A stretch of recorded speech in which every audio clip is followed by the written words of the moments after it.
Yo no sé si ustedes se dieron cuenta, pero el gore en el anime está desapareciendo.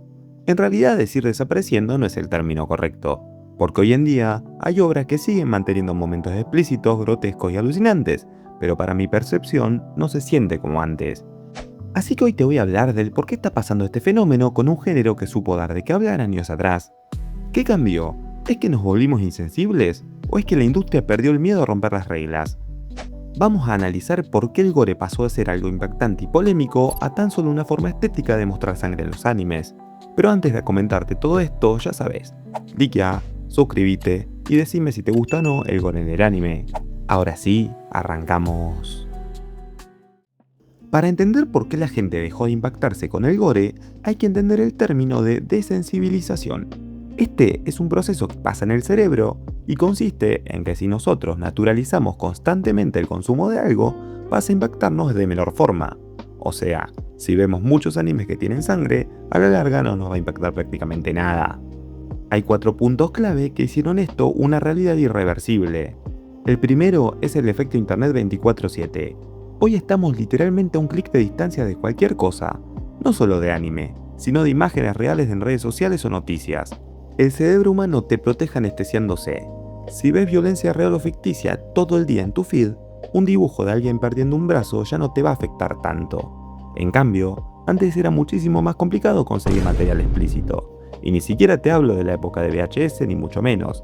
Capaz que 15 años atrás para ver una película gore o algo, tenías que jugártela a descargar un virus por un archivo de dudosa procedencia sin garantía de nada. El morbo de la escasez lo hacía mucho más valioso. Y siguiendo con este tema, vamos al punto número 2. La pérdida del tabú.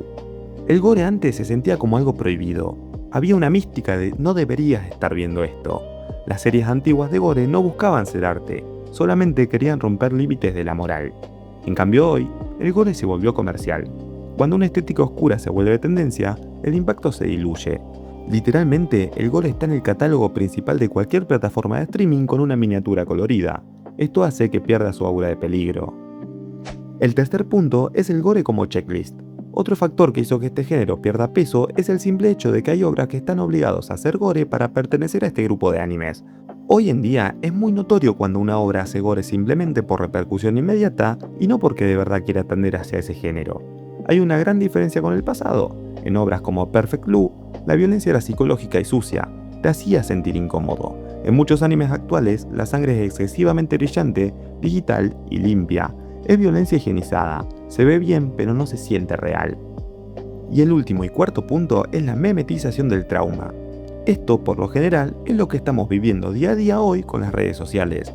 Internet la convierte en meme o en un edit de TikTok con música funk de fondo. El humor y la repetición son los enemigos naturales número 1 del horror visceral. Y por eso hoy en día el espectador es prácticamente imposible de impresionar, porque ya lo vio todo de una u otra manera. Pero para entender por qué el gore perdió su fuerza, no solo tenemos que mirarnos a nosotros como espectadores, sino también mirar hacia atrás, a cómo se producía el anime. Hubo una época, entre los 80 y los 90, que podemos llamar el lado oscuro de la animación japonesa, la era de las OVAs. En ese entonces, muchas series no se hacían para la televisión, sino que salían directamente en formato de video, o sea, en VHS. ¿Y qué significaba esto? Que no había censura.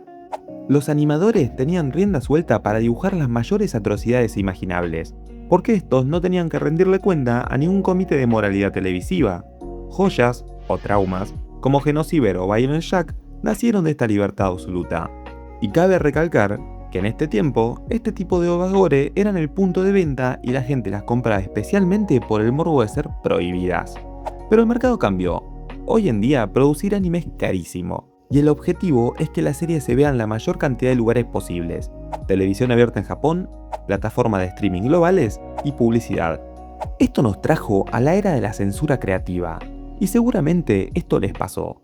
Estás viendo una escena de pelea épica y de repente la pantalla se llena de luces blancas, sombras negras gigantes o, lo que es peor, colores invertidos.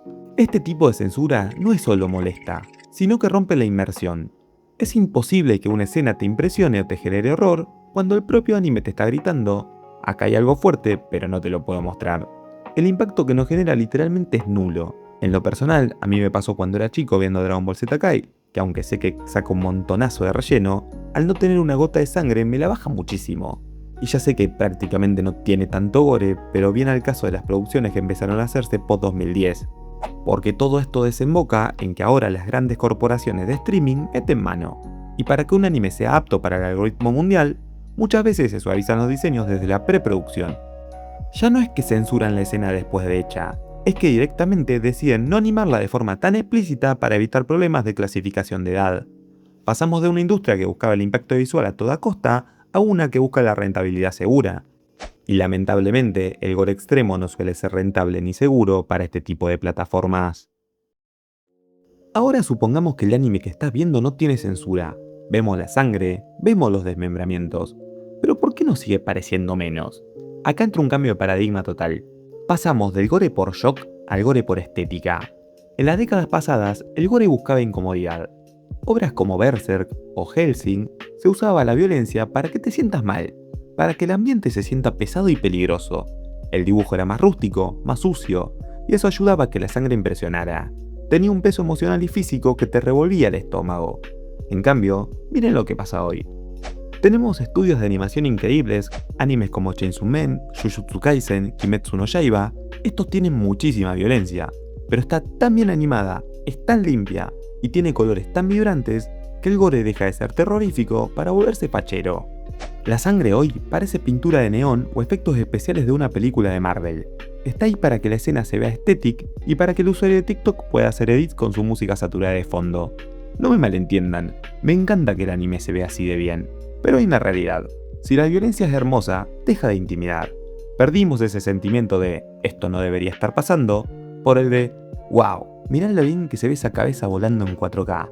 El gore se volvió un espectáculo visual, una herramienta de marketing para demostrar el presupuesto del estudio, perdiendo en el camino su capacidad de perturbarnos de verdad. Pero acá llegamos al punto que para mí es el más importante de todos, el peso emocional. Porque yo sé que si tenés más de 20 años, alguna vez viste esta escena y te quedó grabada en la mente. Cada vez que veías un paraguas, te acordabas de esto. Ese es el peso emocional con el que te marcaba el anime gore hace casi 15 años atrás. En el gore de antes, la violencia solía ser la consecuencia trágica de una historia bien contada. No te impresionaba solo porque veías tripas y sangre. Te impresionaba porque habías pasado capítulos conectados con esos personajes, y cuando algo terrible les pasaba, te dolía a vos. El gore era el vehículo para transmitir ese dolor, no el destino final. ¿Y qué pasa hoy en día? Muchas series actuales, especialmente las que nacen de esa moda de supervivencia o venganza extrema, usan el gore como una carta de presentación vacía. Matan a 10 personajes en el primer capítulo solo para decirte, mirá qué maduro y oscuro que soy. Pero el problema es que como espectadores no nos dio tiempo a que nos importe nadie. Los personajes ya no son personas, son dibujos diseñados para ser distribuidos de la forma más creativa posible y para poder generar un clip viral. Cuando la muerte se vuelve un espectáculo barato y predecible, pierde su capacidad de impacto. El verdadero gore, el que te deja pensando un par de días, es el que viene acompañado de un peso psicológico. Es ese que te hace sentir que la violencia es una injusticia y no un premio para el espectador que quiere ver sangre. Y si el autor no se toma el tiempo de construir una base emocional, por más que partan a alguien en la mitad en 4K, lo único que vamos a sentir es indiferencia. Y la indiferencia es la muerte definitiva de cualquier género de terror o suspenso. Siendo breve y para sintetizarte toda la info que te di, te voy a marcar las 3 generaciones bien rápido del gore. Primero están los años 80 y 90, la era del trauma, el lejano oeste de las ovas. Sin censura, dibujos sucios y experimentales, el único objetivo era traumatizar y romper límites morales, no vender productos. Seguimos con la década del 2010, la transición. El gore llega masivamente a la TV y nace la censura molesta. El género se populariza, pero el impacto se corta por la mitad debido a las restricciones. Y ahora vivimos en la época del gore lindo, el gore estilizado, violencia de alta gama, limpia y fachera. Gracias a estudios de animación como MAPPA, el gore ya no asusta. Es un accesorio visual increíble para clips virales, pero sin alma ni peso real. Entonces, ¿el gore en el anime está muerto? No, ni de cerca. Sigue ahí, más presente que nunca y con una calidad técnica que hace 20 años ni siquiera soñábamos. Pero lo que sí murió, o al menos esta es la sensación rara que nos deja, es la capacidad de perturbarnos de verdad. Pasamos de un género que buscaba incomodarte a uno que busca que le des me gusta a un frame bien dibujado. Hoy el gore ya no es un fin, es un medio. Es una herramienta estética para que la serie se vea adulta o oscura, pero sin correr el riesgo de ser realmente desagradable o moralmente cuestionable. La realidad es que el mundo hoy cambió. Hoy la industria prefiere lo seguro y estético antes que lo arriesgado y visceral. Y nosotros como espectadores estamos tan curados de espanto que ya nada nos mueve el piso como antes. Si nos dieran Genociber hoy, probablemente lo veríamos mientras comemos y después haríamos un edit para TikTok. Quizás el gore ya no necesita impresionarnos.